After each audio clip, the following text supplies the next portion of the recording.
Hey everyone, Shannon here with another tech tip. Today we're going to talk about Immersive Reader. Immersive Reader is a really powerful tool that is already built into Canvas. You don't have to turn it on or anything. It's a product of the Microsoft Corporation and it's super powerful and really handy. So at the moment, it's only available in Canvas pages. So you're not going to be able to access it in assignments, but it's still worth looking at. So let's take a look. Down here, I've got a class meetings page. And you can see I've got a lot of text here.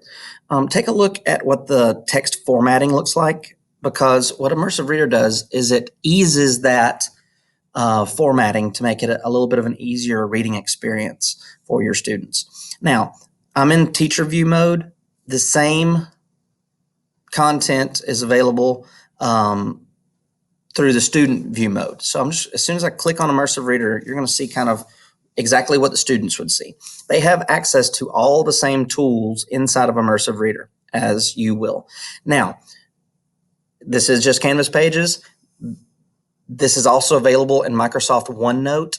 So if they absolutely need to, they can copy paste into Microsoft OneNote if they have that availability. So there's two main parts to Immersive Reader. The first one is it's spoken word, and it will actually read to you the document in front of you. So if you hit this play button. Class meetings. Hey everyone. We will be having a...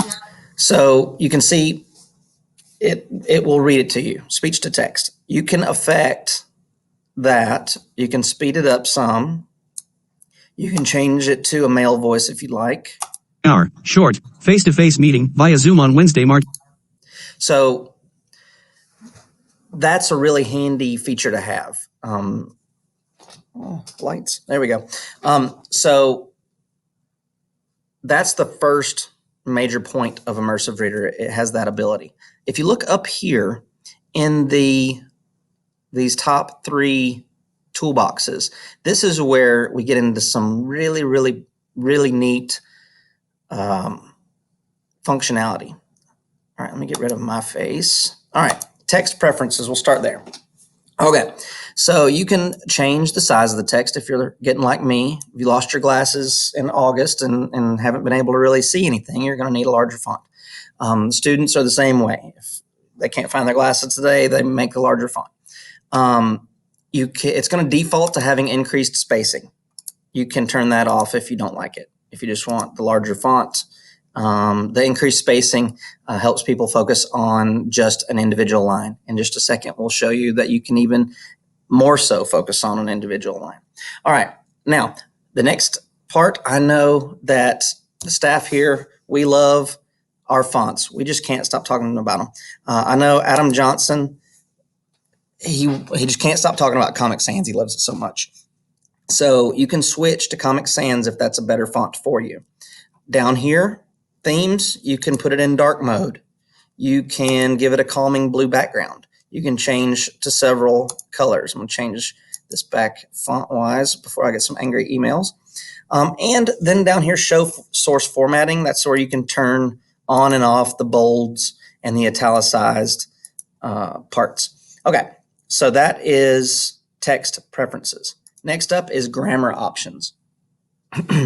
Now, the grammar options is kind of cool because you can have people actually seeing the individual syllables of words, if that helps them to read, or you can color code the parts of speech.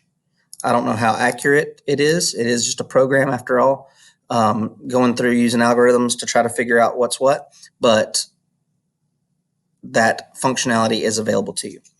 The next page, reading preferences, is where we really get into some awesome functionality. I said the word functionality a lot today, so bear with me. All right, so that line focus that I was speaking about earlier, you can zone in to where you're just reading one line at a time. All right, then this next thing is picture dictionary. I'll show you that while I'm showing you this stuff down here. You have a translate feature. Right now I'm translating by word. If I click on a word and it'll show me the translation for it. There are so many languages that this thing will translate into. There are 3 different Spanish languages, Spanish dialects that it will translate into. So you can choose from any of those.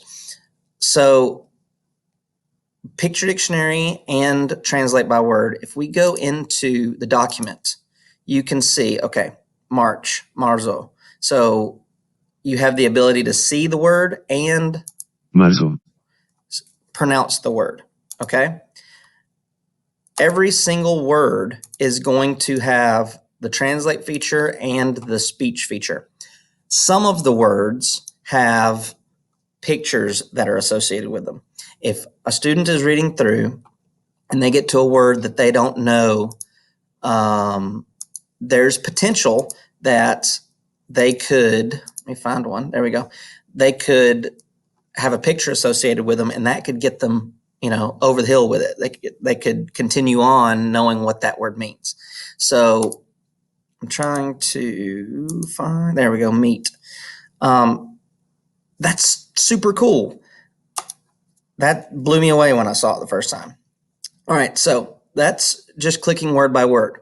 What if we wanted the entire thing? What if I'm not a strong English speaker, or I'd like my parents to help me, and they speak a different language? You can translate the entire document, and boom, there it is.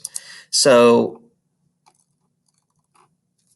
it just translated the entire document. Like, now, that's not going to be as good as a fluent speaker of that language translating the document. But it gets the job done. It gets them by so that they can kind of understand the gist of what is being asked of them in that page or being taught to them. Okay, so that is the reading preferences. I think that's it for that. And again, this is available in Canvas Pages. It's already there. You don't have to turn it on. I'm hopefully going to be making one of these videos to show the students the same exact information.